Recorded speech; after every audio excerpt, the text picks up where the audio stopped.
Všechno drželo pohromadě. Možná s prasklinami, ale stále pevné. Everything held together, maybe with cracks, but still strong. Pak přišla bouře. Chaos, ticho. Jen střepy a nesnesitelná bolest. Co bylo celé, teď leží v kusech. Then the storm came. Chaos. Silence. Only shards and unbearable pain. What was whole now lies in pieces. Ruce se snaží spojit to, co už nesedí. Ale čím víc se snaží, tím víc to bolí. Síla nestačí, slova nepomáhají, jen prázdnota a stíny. Hands try to put together what no longer fits.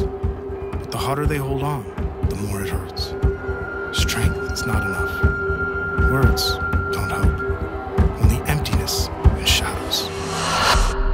A pak něco jiného. Téměř neviditelné. A přece tam. Teplo mezi chladnými střepy. Malý, tichý začátek. Žádná síla, žádný boj, ale nový směr. And then something different. Almost invisible, yet still there. A warmth between the cold shards. A small, quiet beginning. No strength, no fight, but a new direction. Střepy nezmizely, ale už neřežou. Jizvy zůstávají, ale už nemluví o konci. The shards haven't disappeared, but they no longer cut. The scars remain, but they no longer speak of the end. Co bylo rozbité, může být složeno jinak.